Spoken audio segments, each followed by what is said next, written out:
Assalamualaikum warahmatullahi wabarakatuh. Salam, Om Swastiastu, Namo Buddhaya, salam kebajikan. Salam sejahtera dan semoga kita dalam lindungan Tuhan. Perkenalkan, nama saya Oscar Krismadiano Venta, SE MSc, dosen tetap Program Studi Manajemen Fakultas Bisnis dan Ekonomika pada Universitas Atmajaya, Yogyakarta. Saat ini saya sedang dalam program mengikuti sertifikasi dosen yang diselenggarakan oleh Kemendikti-Saintek. Saya akan melakukan penyusunan dokumen pernyataan diri dosen dalam unjuk kerja Tridharma Perguruan Tinggi atau PDD UK TPT. Pada kesempatan ini, saya akan memaparkan salah satu mata kuliah yang saya ampu, yaitu Manajemen Inovasi dan Teknologi, bobot 3 SKS. Dan mata kuliah Manajemen Inovasi dan Teknologi ini merupakan mata kuliah wajib dengan kode khusus MGMT 22503. Adapun deskripsi mata kuliah ini memampukan mahasiswa untuk dapat menjelaskan mengenai pengolahan inovasi dan teknologi dalam organisasi untuk mencapai keunggulan kompetitif, dan mata kuliah ini dilaksanakan dengan mengutamakan partisipasi aktif mahasiswa untuk mengkaji materi. Perkuliahan Manajemen Inovasi dan Teknologi diselenggarakan dengan pendekatan blended learning, yaitu perpaduan antara pembelajaran luring atau tatap muka, langsung, dan juga daring melalui platform e-learning resmi UAJY. Mahasiswa dapat mengakses materi perkuliahan, mengunduh RPS, serta mengunggah tugas secara online. Sementara, diskusi interaktif, studi kasus, dan presentasi dilaksanakan secara langsung di kelas. Metode pembelajaran yang saya terapkan bersikap aktif, partisipasif, dan berbasis pada pengalaman nyata. Di antaranya adalah ceramah interaktif untuk membangun pemahaman kontekstual mahasiswa terhadap manajemen inovasi dan teknologi. Diskusi kelompok yang mendukung kolaborasi mahasiswa dalam menyelesaikan studi kasus nyata, project-based learning, di mana mahasiswa menyelesaikan proyek sebagai salah satu bentuk aplikasi praktis dari materi yang telah dipelajari. Untuk capaian pembelajaran meliputi CPL 2, mampu menerapkan teknologi digital secara beretika dan berintegritas dengan pengelolaan organisasi. CPL 4, mampu menganalisis data berbasis digital dalam pembuatan keputusan manajerial. Untuk capaian pembelajaran dalam mata kuliah ini diharapkan antara lain CPMK 1 mampu memahami konsep dan teori dalam inovasi teknologi, CPMK 2 mampu menganalisis inovasi dan pengaplikasian teknologi di dalam perusahaan. Adapun referensi yang saya gunakan di dalam perkuliahan ini meliputi Managing Innovation, Integrating Technology, Market and Organizational Change dari Tit and Jo. Sekaligus juga ada 3 referensi tambahan yang saya gunakan di dalam mata kuliah ini. Untuk media pembelajaran pada mata kuliah ini meliputi RPS yang dapat diunduh melalui e-learning UAJY, PowerPoint, studi kasus, serta video pembelajaran. Adapun materi pembelajaran yang akan kita bahas dalam mata kuliah Manajemen Inovasi dan Teknologi antara lain Introduction and What is Innovation, What is Innovation and Why it Matters, Innovation as a core business process, building the innovative organization, developing an innovation strategy, source of innovation, innovation planning, internal innovation implementation, evaluation and control, dan terakhir obtain technology planning. Saya menggunakan rubrik penilaian yang jelas dan terukur, dan hasil evaluasi saya sampaikan kembali kepada mahasiswa sebagai bagian dari proses umpan balik untuk meningkatkan kualitas pembelajaran. Dengan pendekatan ini, saya berkomitmen untuk menciptakan pembelajaran yang berpusat pada mahasiswa sekaligus menyiapkan lulusan yang mampu berpikir kritis, adaptif terhadap perubahan, serta siap menghadapi tantangan dunia kerja di bidang manajemen inovasi. Baik, untuk tahapan berikutnya, mari kita simak video pembelajaran mata kuliah Manajemen Inovasi dan Teknologi. Oke, selamat siang semuanya. Selamat siang, Pak. Oke, semangat ya hari ini ya. Oke, teman-teman, hari ini kita akan mempelajari chapter terkait dengan apa itu inovasi dan mengapa inovasi itu penting. Oke, tapi sebelum kita mulai sesi pada hari ini, kita akan buka dengan doa dulu, teman-teman. Doa menurut kepercayaan masing-masing, mulai. Berdoa selesai. Oke, teman-teman, jadi sesuai yang saya bilang tadi ya, hari ini Learning objektif kita adalah teman-teman mengetahui apa itu inovasi sebagai inti bisnis perusahaan. Oke, ini yang menjadi learning objektif kita pada hari ini. Nah, untuk itu teman-teman, sekarang saya punya satu pertanyaan sebenarnya. Oke, sebenarnya kalau kita bicara soal inovasi, apa yang ada di pikiran teman-teman? Oke, silahkan Mbak. Kalau menurut saya inovasi ini sesuatu yang baru yang belum pernah digunakan oleh orang lain. Oh, Makasih Pak. Oke, benar Mbak. Terima kasih ya. Jadi inovasi itu adalah sesuatu yang baru, yang istilahnya ini baru kita alami atau kita rasakan saat ini. Oke. Nah, inovasi teman-teman ini sebenarnya terdiri dari beberapa hal definisinya. Yang pertama adalah inovasi itu tentang bagaimana kita mengidentifikasi sebuah peluang. Oke. Jadi ada peluang baru yang muncul yang sebelumnya itu nggak pernah ada. Contohnya apa? Penemuan ponsel. Oke, penemuan ponsel ini menjawab kebutuhan kita untuk akses komunikasi jarak jauh yang bisa dibawa kemana saja. Inovasi ini muncul karena menjawab sebuah peluang.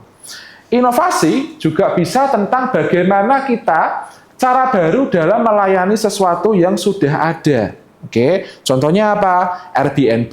Oke, Gojek. Oke, yang namanya ojek atau taksi itu kan dari zaman dulu sudah ada. Tetapi kemudian Gojek membawa kebaharuan dengan apa? Oh, mesennya bisa lewat aplikasi yang itu lebih mudah. Oke. Kemudian inovasi juga bisa tentang menumbuhkan pasar yang baru. Oke. Contoh pasar yang baru apa? Kehadiran internet. Oke. Berapa banyak industri dari adanya internet?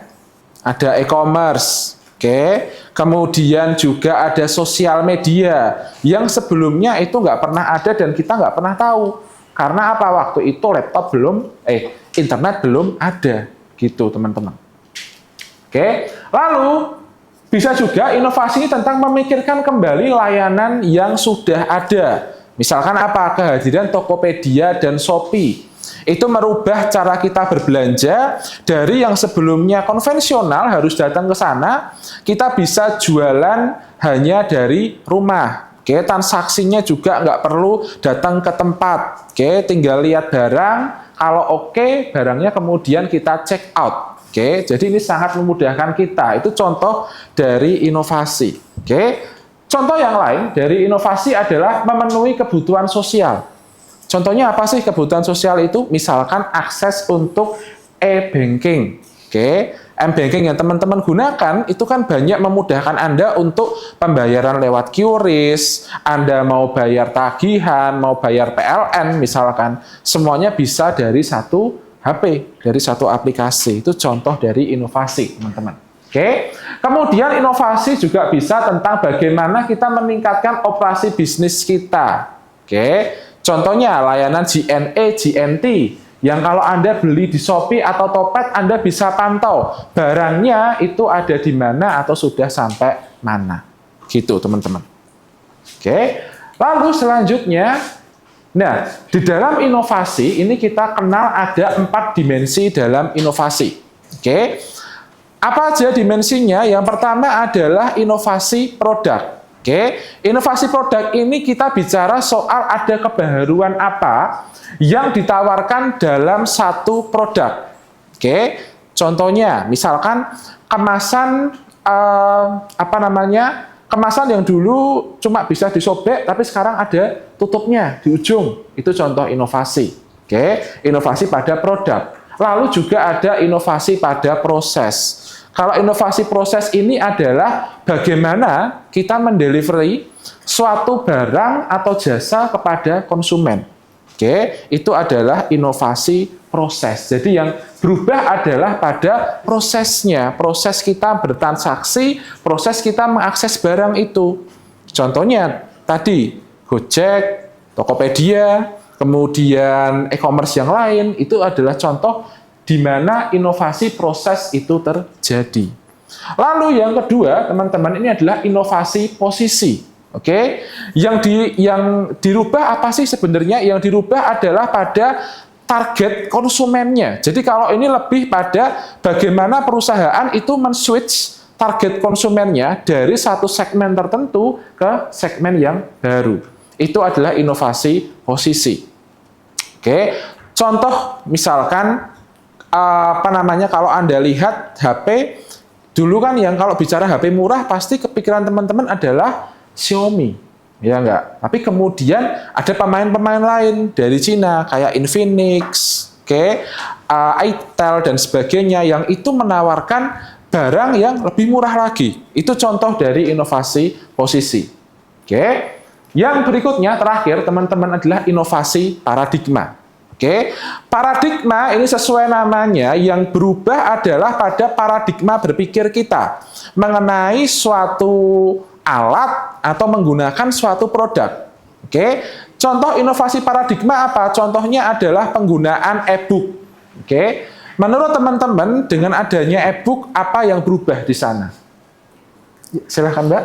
Jadi bukunya itu berubah jadi dari fisik ke digital, terus tulisannya itu lebih bisa kayak kita tuh mau nyari perkata itu lebih mudah lagi. Oke, cara kamu menggunakannya ikut berubah nggak kira-kira? Iya, ikut berubah.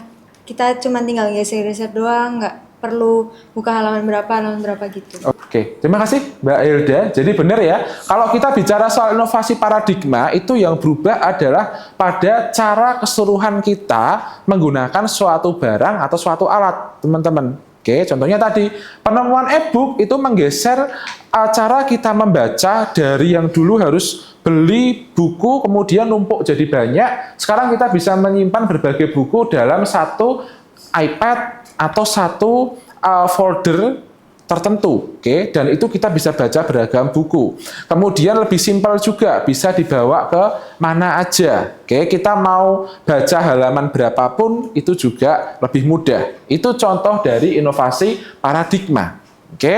Inovasi paradigma yang lain itu adalah misalkan penemuan AI, oke. AI itu merubah cara teman-teman belajar, oke. Benar ya, kalau dulu misalkan saya kasih teman-teman tugas paper, kalau dulu pasti pusing mikir kata-katanya. Nah, sekarang tinggal bikin prompt, kemudian jadi teksnya. Ya, itu contoh dari inovasi paradigma, teman-teman. Oke. Nah, sekarang ya, tadi saya jelaskan konsepnya, sekarang kita lihat contohnya. Inovasi produk itu contohnya apa? Jadi kalau inovasi produk, proses, sampai paradigma, ini masing-masing ada dua bentuk lagi, teman-teman. Ada yang namanya incremental, ada yang namanya radikal. Oke, incremental itu sifatnya adalah memperbaiki apa yang sudah ada. Oke, jadi misalkan update OS pada Windows atau Apple misalkan, itu adalah contoh inovasi produk yang incremental. Oke. Kalau inovasi yang radikal, dia melakukan inovasi dengan menawarkan hal yang berbeda. Jadi hal yang benar-benar pemain lain itu belum melakukannya. Oke. Kalau produk, contohnya pada Toyota. Oke. Toyota itu menerapkan teknologi perintah suara pertama. Jadi kalau mobil ada perintah suaranya, itu pelopornya adalah Toyota Prius di sekitar awal 2000-an, dan itu menjadi satu inovasi yang radikal untuk sebuah produk. Oke. Lalu kita masuk ke contoh berikutnya, inovasi proses. Oke. Kalau yang incremental contohnya apa sih? Misalkan peningkatan efisiensi operasi pada sebuah pabrik. Itu adalah efisiensi pada proses. Bagaimana kita menyampaikan produk atau jasa kepada konsumen. Oke. Radikalnya adalah misalkan menyediakan penginapan secara online oleh Airbnb. Oke, itu contoh di aspek delivery produk yang radikal. Oke. Jadi kan kalau yang di-cut adalah proses pemesanannya. Kalau dulu booking hotel harus lewat telepon, harus datang ke sana baru bisa pesan. Sekarang jauh hari sebelum kita berangkat, kita sudah bisa memesan kamar hotel, kemudian lokasinya di mana untuk hari apa dengan lebih mudah. Oke, itu contoh dari inovasi proses yang radikal. Kemudian kalau inovasi posisi yang incremental, contohnya adalah Starbucks dan AirAsia. Oke, kenapa saya sebut AirAsia dan Starbucks ini menjadi contoh inovasi posisi karena mereka switch teman-teman. Dari bisnisnya, ini kalau Starbucks di Amerika, itu relatif cenderungnya untuk produk-produk mahasiswa. Kopinya untuk kopi-kopi mahasiswa. Tapi kalau di sini kan jadi naik kelas dia. Tapi kalau AirAsia itu dulu switch-nya, Pak, tiket pesawat itu kan mahal. Tapi AirAsia kemudian berinovasi melakukan efisiensi sehingga apa? Tiket pesawatnya bisa dijual dengan harga yang lebih murah. Oke, itu contoh dari inovasi posisi. Nah, sekarang kita masuk ke yang paradigma. Paradigma itu juga ada yang inkremental dan ada yang radikal. Oke, ingat ya, kalau paradigma adalah tentang bagaimana kita bertransaksi, kita melakukan sesuatu itu yang berubah, itu di dalam paradigma. Nah, e-money itu merubah cara kita dalam melakukan pembayaran. Jadi yang berubah hanya cara membayar dari uang fisik ke uang digital. Oke, artinya bentuk update atau perbaikan dari yang sudah ada. Tapi kalau bicara soal e-book, oke, masuknya adalah radikal. Karena ini merubah cara keseluruhan kita melihat sebuah buku. Oke, kalau dulu beli buku itu banyak, kemudian menumpuk, bingung taruh di mana. Sekarang bisa naruh banyak buku di dalam satu aplikasi atau di dalam satu iPad. Oke, kemudian kita juga bisa membeli dengan harga yang lebih murah daripada buku fisik. Oke, itu contoh dari inovasi radikal, teman-teman. Oke. Sekarang kita masuk ke contoh berikutnya. Ada yang namanya inovasi di dalam model bisnis. Oke. Inovasi model bisnis ini bentuknya misalkan pada layanan servis, ini Caterpillar, teman-teman, pelopornya. Jadi, kalau di Caterpillar, misal ada perusahaan tambang atau perusahaan bangunan, beli mesinnya Caterpillar, dia akan dapat bukan hanya alatnya saja, tapi juga teknisi dari Caterpillar-nya itu akan ikut untuk memberikan pelatihan, untuk memberikan maintenance selama beberapa bulan. Itu contoh dari Caterpillar dan juga contoh inovasi model bisnis dari perusahaan-perusahaan yang lainnya. Oke. Nah, sekarang teman-teman kita masuk ke dalam study case kelompok. Oke. Sekarang saya minta teman-teman untuk membentuk 3 kelompok. Oke, kita akan mendiskusikan 4 dimensi inovasi untuk beberapa perusahaan. Oke, silakan teman-teman. Sekarang dibentuk kelompoknya dulu. Yuk.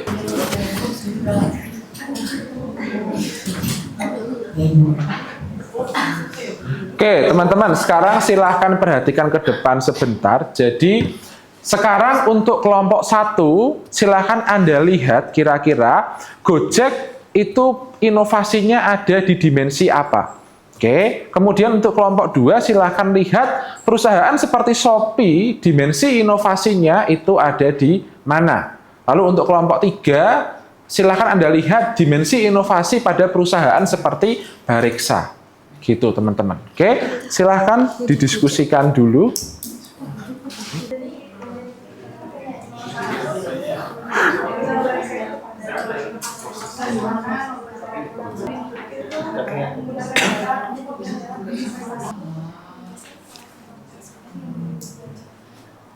Oke, teman-teman, sesi diskusi sudah selesai. Sekarang saya ingin dengar kira-kira hasil diskusi dari teman-teman tadi terkait dengan perusahaan seperti Gojek, Shopee, dan Bareksa itu seperti apa. Oke, mungkin bisa dari kelompok 1 dulu.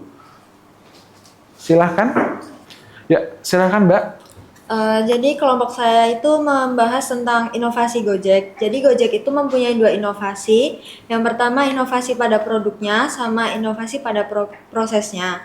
Untuk inovasi pada produknya itu konsumen sekarang itu tidak perlu repot untuk mencari taksi atau ojek di penggolan gitu. Kita itu cukup memesan lewat aplikasinya aja.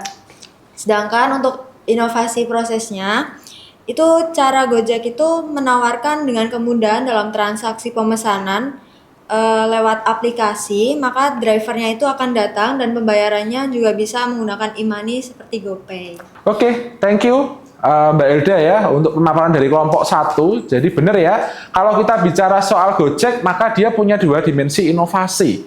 yaitu inovasi pada proses dan juga inovasi pada produk. Di mana apa? Kalau bicara produk, dia membawa kebaharuan pada cara kita bertransaksi.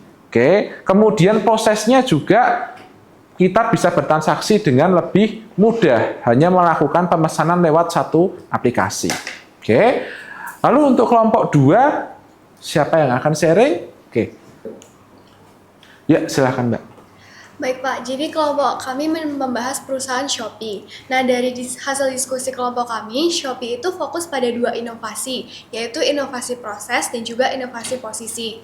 Inovasi proses ini bisa kita lihat dari bagaimana Shopee itu bisa menggeser pola perilaku konsumen dari berbelanja offline ke online.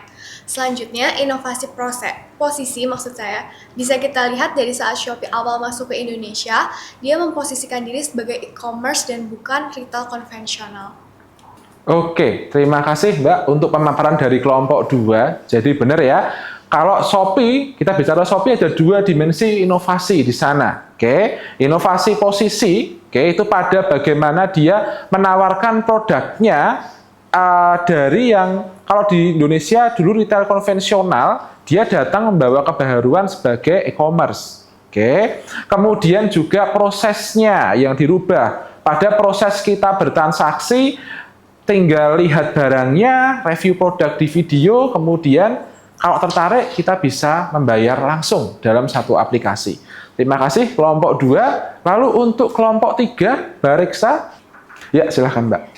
Jadi untuk Bareksa sendiri itu berfokus pada inovasi proses karena mengubah cara kita transaksi dari yang sebelumnya kita membeli saham atau reksadana itu secara manual di bank, terus itu biasanya kan kita harus membeli dalam jumlah besar. Nah, reksadana itu menawarkan kita untuk berinvestasi secara online dan bisa dimulai dari dana yang kecil seperti dimulai dari angka 10.000 kayak gitu. Jadi memudahkan kita untuk berinvestasi dan bertransaksi dimanapun dan kapanpun. Oke, benar Mbak, apa yang Anda sampaikan tadi, kalau kita bicara Bareksa, maka fokusnya adalah pada inovasi proses, di mana yang digeser adalah transaksi keuangan. Itu dulu kita kalau mau beli sesuatu harus ke bank dengan nominal tertentu, sekarang dengan uang 10.000 saja, kita sudah bisa investasi saham atau investasi reksadana. Dan itu bisa dilakukan dengan pembayaran yang mudah seperti lewat GoPay, OVO, dan sebagainya. Oke, jadi terima kasih teman-teman dari diskusi Anda tadi. Saya sudah bisa menangkap bahwa Anda mengenal dengan baik 4 dimensi dalam inovasi itu apa saja. Oke, tadi ada inovasi proses, inovasi produk, inovasi posisi, dan juga paradigma. Nah, sekarang teman-teman untuk memperkuat pemahaman kita terkait dengan 4 dimensi inovasi tadi, sekarang kita akan adakan kuis kecil. Oke, kuisnya kita akan menggunakan Quizizz. Jadi silahkan teman-teman iPad-nya atau HP-nya bisa dikeluarkan untuk masukkan kodenya. Oke, sebentar.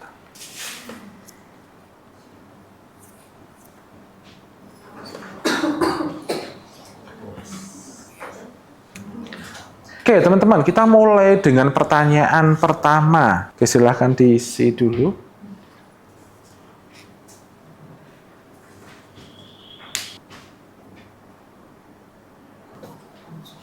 Oke, teman-teman, sekarang kita akan review masing-masing pertanyaan. Oke, kalau Anda lihat di sini, contoh dari invention itu apa? Contohnya adalah pada penemuan listrik oleh Thomas Edison. Oke, karena penemuan listrik ini menjadi sesuatu yang benar-benar baru. Oke, dan itu belum pernah ada sebelumnya.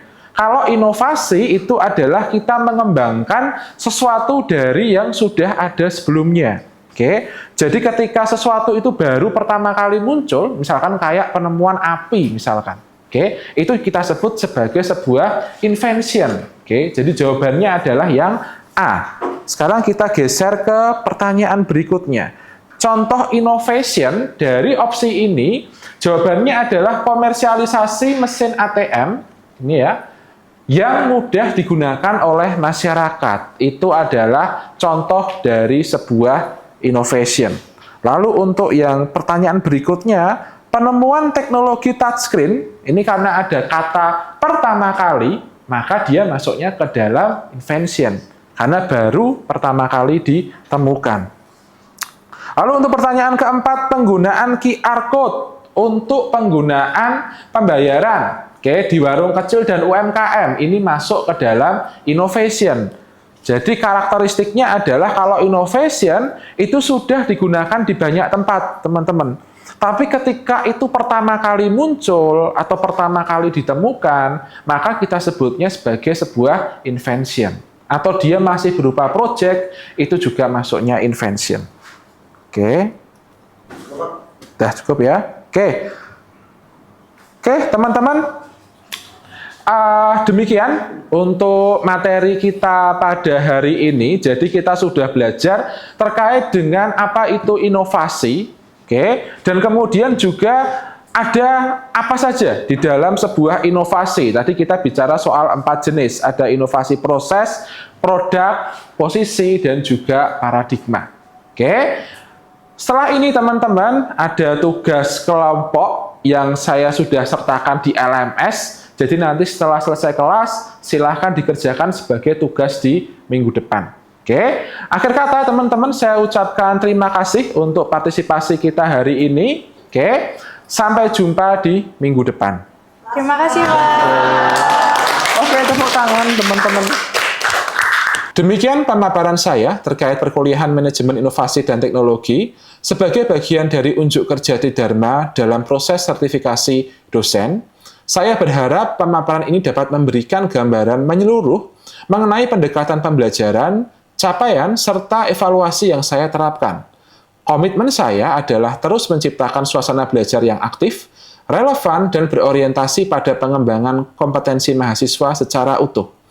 Terima kasih atas perhatiannya dan kesempatan yang diberikan. Tuhan memberkati.